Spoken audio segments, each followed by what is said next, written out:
ذرا تصور کریں ایک ایسے پودے کا جس کے پھول تو زمین کے اوپر شاخوں پر کھلتے ہیں، لیکن حیرت انگیز طور پر وہ پودا اپنے ہی پھولوں کو جان بوجھ کر واپس مٹی کے اندر دفن کر دیتا ہے۔ بالکل، تاکہ اس کا پھل بن سکے، ہے نا عجیب بات؟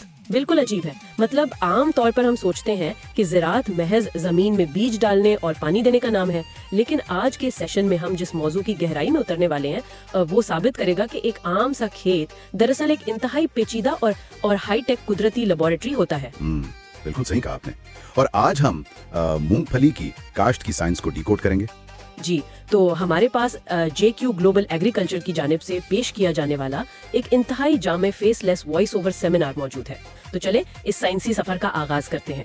اب ہم اگلی سلائیڈ کی طرف بڑھتے ہیں جس کا عنوان ہے groundnut cultivation and management 2026۔ جی، تو یہ سلائیڈ ہمیں بتاتی ہے کہ یہ ایک مکمل اور جامع ہدایت نامہ ہے جو پنجاب ایگریکلچر سیریز کا ایک بہت اہم حصہ ہے۔ اور اس کا ماخذ زرعی ایڈوائزری پنجاب ہے، اور سب سے خاص بات یہ پورا سیمینار سینئر سوئل سائنٹسٹ محمد جاوید قمر کی زبردست تحقیق پر مبنی ہے۔ بالکل، اور محمد جاوید قمر کی ریسرچ یہ واضح کرتی ہے کہ یہ محض روایتی معلومات نہیں ہے بلکہ فصل کی پیداوار بڑھانے کے بالکل ٹھوس سائنسی حقائق ہیں۔ کیا بات ہے۔ اچھا، تو زمین کی تیاری کے حوالے سے بات کرتے ہیں۔ اب ہم اگلی سلائیڈ کی طرف بڑھتے ہیں جس کا عنوان ہے سوئل پریپریشن ریکوائرمنٹس۔ اس میں سب سے پہلی شرط یہ ہے کہ زمین ریتلی اور ہلکی میرا ہونی چاہیے، اور گہرا ہل چلانا سختی سے ضروری قرار دیا گیا ہے۔ اوہ اچھا، اور ساتھ ہی اوپری مٹی کو مکمل دبانے کی اہمیت اور موسمی جڑی بوٹیوں کے خاتمے کا بھی ذکر ہے۔ لیکن میرا ایک سوال ہے، یہ خاص طور پر ریتلی میرا زمین ہی کیوں ضروری ہے؟ سخت زمین میں کیا مسئلہ ہے؟ مسئلہ یہ ہے کہ مونگ پھلی میں ایک سائنسی عمل ہوتا ہے جسے پیگنگ کہتے ہیں۔ جب پھول زمین میں داخل ہو کر مونگ پھلی کی پھلی بناتے ہیں تو اگر زمین سخت ہو تو وہ پھول مٹی میں گھس ہی نہیں پاتے۔ ہاں، یعنی وہ عمل رک جاتا ہے۔ بالکل، وہ نازک سوئیاں سخت زمین سے ٹکرا کر ضائع ہو جاتی ہیں۔ اوہ، مجھے اب سمجھ آیا۔ مطلب یہ تو بالکل ایسا ہی ہے جیسے آپ کسی نرم اسفنج میں سوئی چبونے کی کوشش کریں۔ نرم اسفنج میں تو سوئی فوراً اندر چلی جائے گی، لیکن سخت اینٹ میں نہیں جائے گی۔ بالکل صحیح مثال دی آپ نے۔ زبردست۔ تو ٹائمنگ کی طرف آتے ہیں۔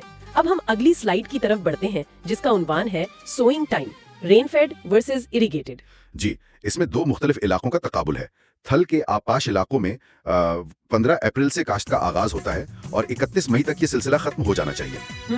اور دوسری طرف جو بارانی علاقے ہیں وہاں مئی کے آخر میں آغاز ہوتا ہے، کیونکہ وہاں کی کاشت کا مکمل انحصار زمین میں موجود بقیہ نمی یعنی ریزیڈول سوئل موئسچر پر ہوتا ہے۔ بالکل صحیح۔ لیکن ایک منٹ، میں یہاں تھوڑا سا کنفیوز ہوں۔ بارانی علاقوں میں مئی کے آخر تک کا انتظار کیوں کیا جاتا ہے؟ گرمی سے نمی اڑ نہیں جائے گی؟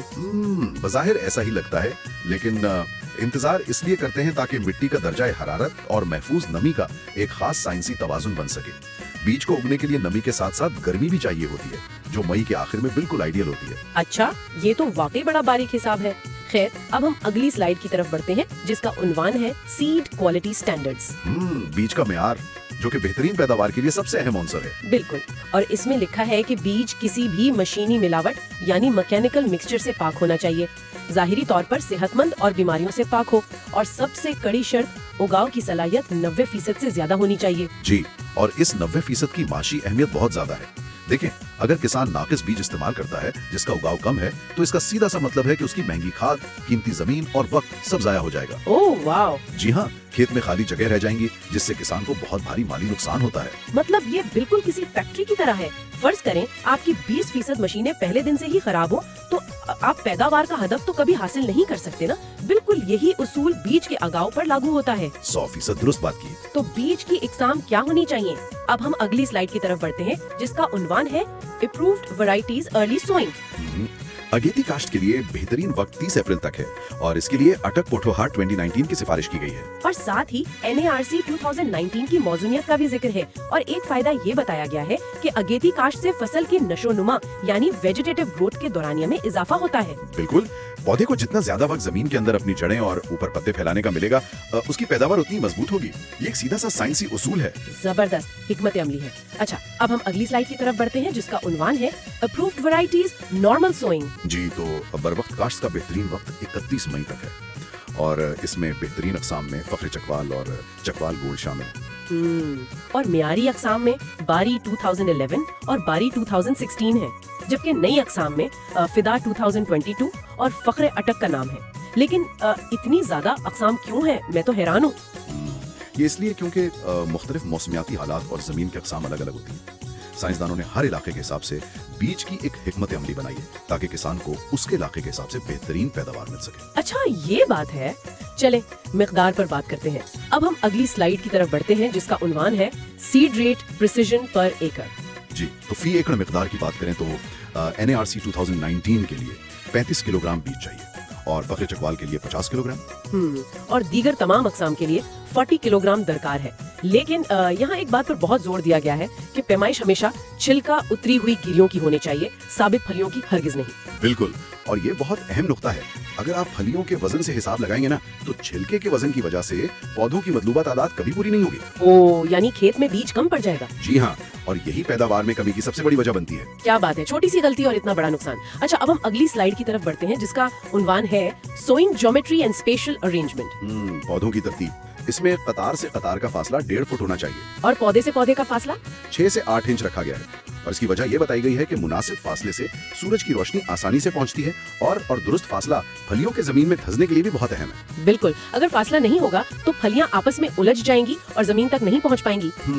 مجھے تو یہ بالکل سولر پینلز والی بات لگ رہی ہے۔ مطلب اگر وہ ایک دوسرے کے اوپر سایہ ڈالیں گے تو توانائی کیسے بنے گی؟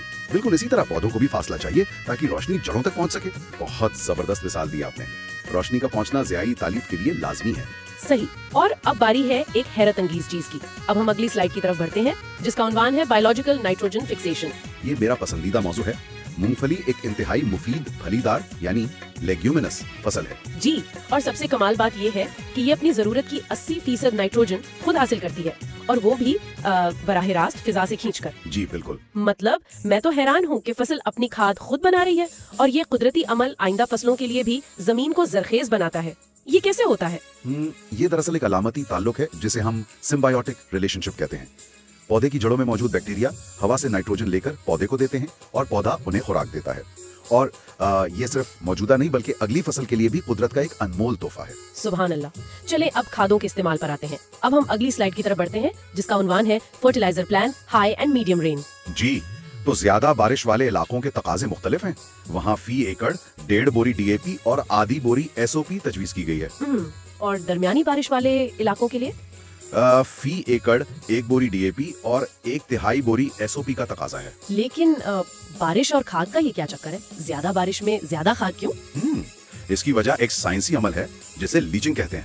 زیادہ بارش سے ہوتا یہ ہے کہ زمین میں سے غذائیت دھل کر نیچے چلی جاتی ہے۔ اوہ اچھا۔ جی، تو اس غذائیت کے ضیاع کا خطرہ کم کرنے کے لیے کھاد کی مقدار کا تناسب اسی حساب سے تھوڑا زیادہ رکھا جاتا ہے۔ بہت خوب، اور جہاں بارش کم ہوتی ہے وہاں کیا کریں گے؟ اب ہم اگلی سلائیڈ کی طرف بڑھتے ہیں جس کا عنوان ہے fertiliser low rain and weed management. کم بارش والے علاقوں میں 0.75 بوری DAP اور 0.25 بوری SOP کافی ہوتی ہے۔ صحیح، لیکن یہاں ایک بڑا مسئلہ جڑی بوٹیوں کا ہے۔ پودے کی کم اونچائی کی وجہ سے جڑی بوٹیوں کا سخت خطرہ رہتا ہے، اس لیے اگاؤ سے پہلے اور بعد والی جڑی بوٹی مار ادویات کی تجویز دی گئی ہے، اور ادویات کا استعمال صرف محکمہ زراعت کے ماہرین کے مشورے سے ہونا چاہیے۔ بالکل، کیونکہ پودا چھوٹا ہوتا ہے تو اونچی جڑی بوٹیاں اس پر سایہ کر دیتی ہیں۔ مطلب پودے کی جسمانی ساخت ہی اس کی ایک کمزوری بن گئی۔ جی ہاں، لیکن اسی کمزوری کو ہم سائنسی حکمت عملی یعنی ویڈیسائڈز کے ذریعے بڑی آسانی سے دور کر لیتے ہیں۔ بالکل صحیح۔ آج کی گفتگو تو واقعی بہت معلوماتی تھی۔